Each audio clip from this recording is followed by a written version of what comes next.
Selamat datang di GTA di channel paling canggih di 2020. Ya, jadi kemarin itu gua bilang pas gua tes 2.MH, gua bilang gini, kalau nanti monitor-monitor yang udah lama gua pengen tes ulang, terutama monitor-monitor yang lumayan di sini dalam arti menarik perhatian ya guys ya. Dan pas banget hari-hari ini kita bisa beli C24G1 dan 27G2. Jadi gue minta barangnya, gue pengen tes data color 2 monitor itu, dan pada saat gue buka itu jujur aja nostalgia luar biasa ya, terutama C24G1. Gue baru ingat itu awal-awal GTA di baru nge-review monitor. Itu salah satu review yang kita review monitor itu, dan gue bilang gila ya, monitor gaming udah bisa curve ya.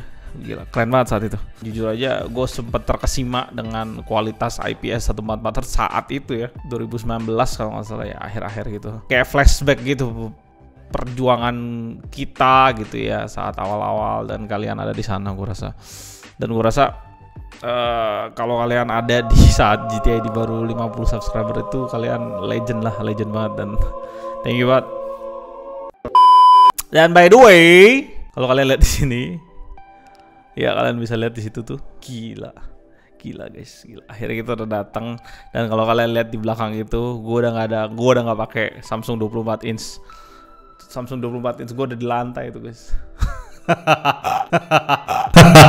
Jadi gua ada beli sama salah satu subscriber kita, dan itu berkat kalian semua nge-subscribe kita semua, dan tiba-tiba dia bisa datang dan nawarin ini Redmi Book. Dan jujur ini merubah semua pandangan gue tentang Ultrabook ya. Gue nggak lihat lagi brand lain, terutama kayak Lenovo, kayak Asus gitu. Sorry ya. Sorry. Polikarbonat, sorry. Ini udah aluminium. Chassisnya dipegang adem ya guys ya. Dipegang mantap. Dan 16 inch. Oh my god. Gue gak habis-habis sih untuk ngelihat keindahannya laptop ini. Serius. Tapi ya gue udah terlalu off topic guys, karena di sini gue membahas data color. By the way, ya udahlah ya. Oke, jadi udah munculin data color. Sedikit aja mungkin di sini gue kasih data ke kalian. Sedikit untuk informasi-informasi yang bisa kalian dapetin dari data color, dan ini bisa kalian pakai pada saat lu nonton video-video GTID yang ngetes monitor itu juga ya. Tapi nanti gua akan bikin bener-bener in-depth cara bacanya pakai monitor Xiaomi 34 inch itu. Oke, sekarang pertama gue mau ngetes di C24G1 dulu.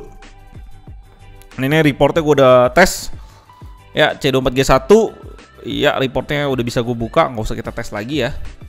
Dan gue langsung sandangin dengan websitenya C24G1 di sini. Oke, kita lihat di sini ya kalian 8 bit ya, panel bit damnya nice di website. Ini gue pakai website display specification yang sering kali gue pakai buat patokan GTID gitu ya. Jadi kalau kalian mau ngecek silakan di sana. Nah, di sini dia sRGB-nya 99%, sedangkan di data color dapat 100%, ya beda 1%. Nah, di sini NTSC-nya 72%. Sedangkan di data color kita dapat 73%, nice. Dan kalian bisa lihat di sini Adobe RGB 78% dan 79% P3-nya. Menurut gua untuk sebuah monitor gaming VA, data color gamut ini luar biasa mantap ya, luar biasa mantap banget. Oke, yang berikutnya kita lihat tone response-nya. Tone response di sini kalau kalian lihat di sini gamma yang dia pakai. Jadi ini semua gue tes pada saat mode default dari monitor tersebut. Nah, di sini ada batasnya guys. Batas atasnya tuh hijau, batas bawahnya tuh biru ya. Sedangkan pas gue tes ini ada beberapa yang offset ke warna biru lah. Sedikit lah gamanya, jadi agak sedikit off. Cuma ya gamma seringkali efeknya sedikit ya untuk gambar menurut gue. Jadi bagus sih tengah-tengah ya. Kalau menurut gue bagus, jangan terlalu atas, jangan terlalu bawah. Cuma ini masih dalam batas normal lah. Nah, brightness-nya ini yang menarik guys. Bukan di sini yang menarik. Nanti berikutnya yang menarik. Nah, di sini brightness di data color kita bisa dapat 233 poin untuk 100% brightness-nya kalau ketika kalian mentokin. Nah, sedangkan di spek itu dapat 250 nits. Pasti ada perbedaan ya. Nah, di sini response time gue nggak bisa ngecek. Di sini 1 millisecond, average response time-nya 4 millisecond di sini. Jadi pastiin itu VA sekali lagi. Dan monitor C24G1 VA yang kalian harus perhatikan dengan monitor VA itu, dan motion blur dia pasti jauh lebih gede dibandingin kalian pakai TN. Jauh banget. Dan di sini input lag C24G1 di 8 millisecond ya. Oke, berikutnya ada OSD setting. Nah, di sini gue pakai OSD preset. Dia OSD-nya banyak, ada FPS dan lain-lain gitu ya, settingan yang itu. Tapi gue nggak pakai. Gue pakai OSD preset dia pada saat default. Jadi kalian tahu, karena gue percaya, yang gue percaya dan gue yakini gitu ya, bahwa AOC setidaknya udah menyeting yang terbaik di monitor itu, dan pasti dia setting semuanya dong ya. Karena bayangin kalau gue mau jual monitor dan monitor itu mau ditampilin pertama kali sama penonton gitu pada saat buka, gue setidaknya kasih preset yang paling tinggi, yang paling bagus gitu. Itu pandangan gue. Nah, kontrasnya di sini dapat 2930 dan memang VA biasanya 3000 ya, 3000 banding 1. Oke, screen uniformity. Oke. Nah, di sini screen uniformity itu data color ngeceknya bagaimana terjadi perbedaan warna dari segmen ke segmen. Jadi gue ngetes 9 titik dari semua monitor. Jadi kalau kalian lihat dari brightness 100 di sini yang sebenarnya paling terang ini bagian kiri. Ini untuk khusus monitor gue ya. Gue rasa ada pembeda ketika kita pakai monitor lain, tapi setidaknya acuan ini angka 0,0 ke 0,8 gitu ya. Paling tingginya di 2,4, jadi ada range sekitar 2,4 poin. Dari ini ke 2,4 mungkin itu bisa jadi acuan buat lu.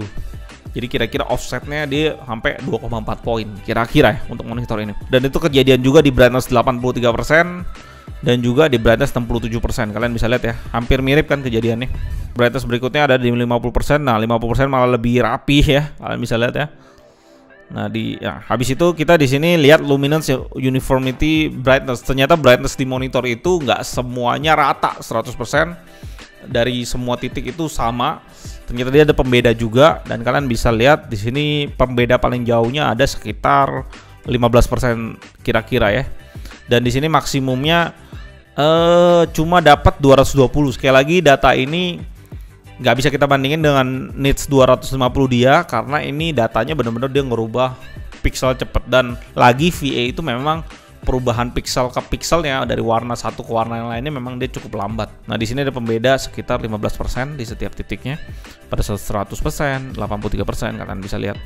Di sini kalian bisa lihat 67% dan terus menurun, dan bedanya nggak berubah ya guys ya. Tetap ke 14% ketika nyampe brightness di 50%. Oke, di sini color akurasi. Kalau kalian lihat data yang gue baca, artikel-artikel yang gue baca, akurasi warna itu sebenarnya nggak boleh lebih dari 3 delta E. Jadi di sini angka yang dia pakai, satuan yang dia pakai adalah delta E. Nah, di sini kalian bisa lihat akurasi warna di monitor C24G1 ini menurut gua cukup bagus, dan gue juga kurang ngerti ya kenapa warna biru ini sering banget offside di beberapa monitor. Nah, di sini lebih 4, kadang-kadang ada yang bisa sampai 6, itu ngacir banget birunya ya. Nah, gua nggak ngerti, tapi itu yang ini gue tes sampai 48 warna kalau nggak salah. Jadi data color itu bisa pilih 12, 24, sama 48. Jadi gue tes sampai ke 48. Nah, di sini monitor rating dia kasih ke kita 4.0 untuk C24G1. Oke, nextnya kita ke 27G2. Oke, 27G2 di sini kalian udah bisa juga lihat review 2 monitor yang tadi, 2 monitor dengan yang ini, ada linknya di bawah, nanti gua post. Oke, di sini kita lihat color gamut yang ditawarin di sini. Oke, di sini sRGB-nya 118% menurut website, ada 4GB 88%. Nah, ini guys. Ini yang menurut gua cukup gua kurang ngerti ya. Gua kurang ngerti. Untuk beberapa artikel gue cari di Google, kalau monitor-monitor yang ngeklaim lebih dari 100% sRGB-nya menurut orang ya, menurut info-info yang gue baca juga, justru malah offset warnanya. Oke, jadi sebenarnya angka yang bagus itu 100%. Semakin lebih dari 100%, itu semakin offset warnanya. Jadi lu mesti setting turun ke 100%. Semakin kurang dari 100%, itu juga semakin offset. Masalahnya, kalau lu lebih dari 100%, di offset setidaknya bisa setting sedikit lah untuk deketin 100%. Kalau lu di bawah 100%, ya lu nggak bisa naik. Namanya kemampuan lu di bawah. Intinya begitu. Tapi pada saat gue tes di sini justru 27G2 kita dapat 100% sRGB. Jadi agak sedikit perbedaannya. Nah, ada juga yang beropini bahwa yang menurut gue ini lebih make sense ya. Yang menurut gue ini lebih make sense. Tadi opini yang pertama yang tadi gue jelasin ke lu, dia bilang offset banget. Yang penting kita butuh 100% sRGB aja. Nah, ada orang lagi yang beropini dan menurut gue ini lebih make sense. Gue kasih lihat. Nah, di sini dia jelasin bla bla bla. Kalian bisa baca sendiri, something like bla bla bla bla bla. Jadi dia bilang 125% itu sebenarnya another way untuk ngomong bahwa DCI-P3 dia tinggi. Nah, DCI-P3 itu digunakan oleh macOS untuk sebagai standarisasi warna yang ditampilin. Bedanya dengan Windows itu lebih menggunakan sRGB bukan DCI-P3. Jadi DCI-P3 itu ngefek banget ketika lu pakai macOS. Itu satu. Nah, dia ngomong kayak gini dan ini lebih make sense menurut gua. Jadi anggapannya AOC bisa aja nih dia pakai gua tulisnya 126% seakan-akan dia tinggi gitu. Untuk orang awam kan nggak ngerti. Tapi di sini gue jelasin dan ini menurut gua paling make sense ya. Opini ini paling make sense karena gua nggak tahu kebenaran ya, mungkin AOC bisa jelasin ke gua juga nanti. Tapi setidaknya ini yang bisa gue pakai sekarang menurut gue yang paling bener lah. Nah, jadi kalau gue lihat dari datanya guys, memang P3-nya itu tinggi sekali guys, tinggi sekali. 100% sRGB, 87% Adobe RGB, P3 itu bisa sampai 91%. Cuma kurang 9% dari 100% dan itu amazing banget. Dan NTSC dia bisa nyampe di 81%. Gue amazed banget untuk sebuah monitor yang bisa nyampe color gamut setinggi itu. Dan pada saat gue nyalain memang jujur aja superior banget ya dibandingin C24G1 ya. Kalau lu mau beli, gue bilang gue saranin 27G2 itu pilihan yang terbaik dibanding keduanya. Oke, di sini yang menarik juga tone responnya untuk gamma juga mirip kejadiannya sama yang tadi C24. Nggak beda gimana, dia sedikit offset sedikit, ada beberapa titik atau nggak mepet banget lah sama gamma 2.2. Oke, nah brightness di sini menarik guys. Menarik sekali, gue baru tahu brightness di website itu di 250 nit. Tapi pas gue tes, ketika lu ketika lu biarin dia dalam keadaan 100% berapa detik, dia bisa sampai ke 300 nit. Ini bahkan dapat 300,9 poin nits, dan itu tinggi sekali untuk monitor gaming dan menurut gue keren banget ya AOC ya. Gue bilang, wah kalau kayak gitu AOC memang kurang di nits, 250 nit standar doang. Ya udah, kalau lu mau superior luar biasa, lu punya dana lebih 1,5 juta, ambil aja langsung 27GL 650F. Nah, masalahnya sekarang kalau nggak salah gue lihat data dari online shop dan lain-lain, 27G2 itu nyentuh 3,7 juta karena barangnya sedikit atau goib atau banyak yang beli, gue nggak tahu. Tapi hukum ekonomi selalu itu supply and demand ya. Jadi ya, data gue sampai sini dan kontrasnya juga bisa dapat sampai 1290 banding 1, dibandingin kontras dari website itu cuma 1000 banding 1. Itu cukup jauh ya perbedaannya. Nah, OSD preset dia brightness kembali lagi pas di tes OSD preset itu tetap di 309 poin. Dan ini amazed banget gue lihat ya. Memang gila sih, memang 27G2 ini bagus banget gue bilang. Oke, kita sekarang lihat color uniformity untuk brightness di 100%. Untuk warna map dia bisa kasih jarak paling jauh tuh sekitar 2,6 poin range-nya. Untuk warna kita lihat lagi 83% tetap 2,7. Di kanan atas dia agak sedikit kacau ya, 2,4 lagi, tapi ya masih oke lah. Gue pernah lihat kok monitor-monitor kayak Acer gitu ya yang paling murah waktu main bisa sampai 4 bedanya. Di sini 2,5, it's okay menurut gue. Nah, kita lihat luminance uniformity-nya, jadi brightness overall ya.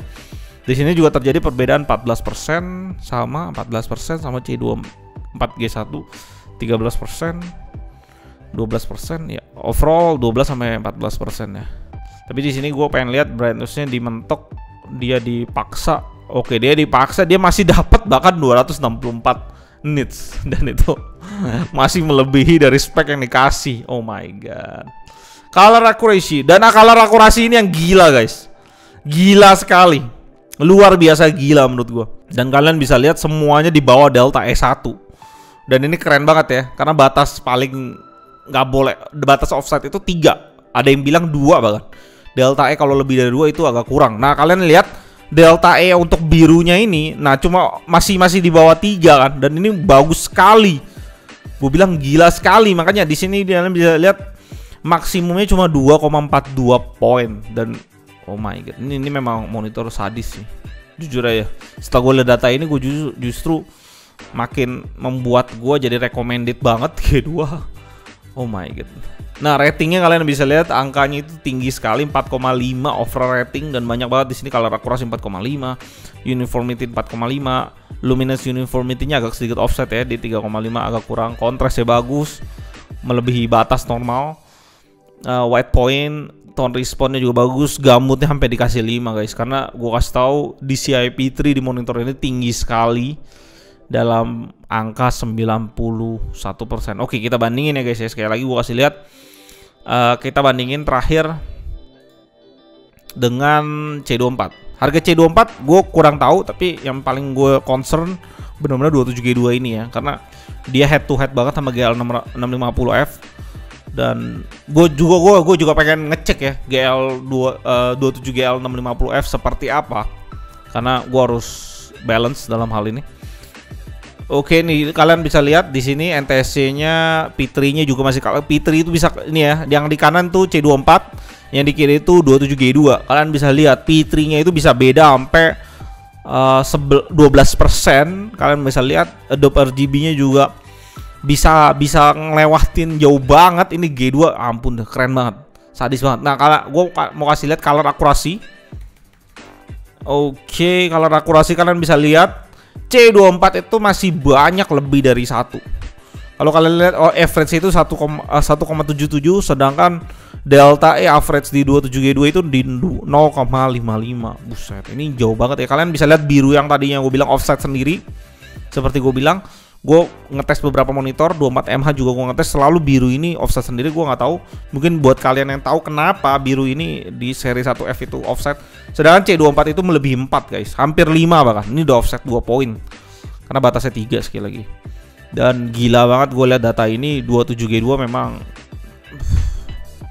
kalau lu nggak mikirin brightness, dan ini pilihan sulit banget ya gue untuk ngomong ya, karena brightness di LG itu sampai 400 dan dia ada HDR10. Gue masih tes juga data itu, tapi at least 27G2 setidaknya pandangan gue jadi naik di 3,7 juta itu masih worth it, masih oke. Kalau gue lihat dari data ini ya, delta E-nya bagus, brightness-nya bisa nyentuh 300. Gue nggak tahu sekali lagi itu unit gue doang atau bukan. Tapi jujur aja gue senang banget untuk data yang dikasih ini. Ya, thank you banget guys untuk udah nonton, karena sampai di sini aja videonya, karena ini tujuan dari video ini untuk membahas monitor-monitor yang udah pernah kita review sebelumnya. Dan good job banget untuk AOC, gue akui kualitas panelnya mantep banget. Menurut gue kalau di 3,7 dengan data yang gue dapetin kayak gini, kalau memang ini semua monitornya seperti ini, jujur gue bilang 27G2 masih worth it sampai di harga 4 juta menurut gue ya. Mungkin kalau 4,5 gue akan pilih tetap GL650F. Tapi gue pengen sekali lagi ngetes GL650F dulu sebelum gue bilang worth it, luar biasa disandangin gitu ya. Thank you banget sekali lagi untuk kalian yang udah slow subscribe, komen, like, dan dislike semuanya deh. Semuanya yang lu lakuin di channel GTID, sampai kita bisa ketemu orang guys yang dengan baik hatinya mau bantuin kita untuk beli laptop secanggih ini, 16 inch, 34 inch di belakang. Oh my god, gue gak bisa berkata-kata lagi selain terima kasih. Sampai jumpa di video berikutnya guys. Tetap canggih. Thank you buat kalian yang udah nonton sampai akhir. Kalau kalian suka dengan video barusan, kalian bisa support kita dengan like, subscribe, dan komen. Dan jangan lupa nyalain tombol lonceng di sebelah tombol subscribe untuk dapetin update terbaru dari GTID. Dan di kolom komentar kalian bisa request ke kita barang untuk di-review. Kalian juga bisa isi kritik dan saran. Apapun pikiran kalian akan gue baca satu persatu. Di tahun 2020 ini, GTID mempunyai tema giveaway buat kalian subscriber dan viewer setia dari GTID. Buat teman-teman kalian yang punya produk yang mau di-review sama kita, kalian bisa kontak kita di email kita, ada di deskripsi di bawah. Dan kita hanya minta kalian mempersiapkan produk atau merchandise untuk di-giveaway kepada viewer dan subscriber setia GTID. Salam GTID dan tetap canggih.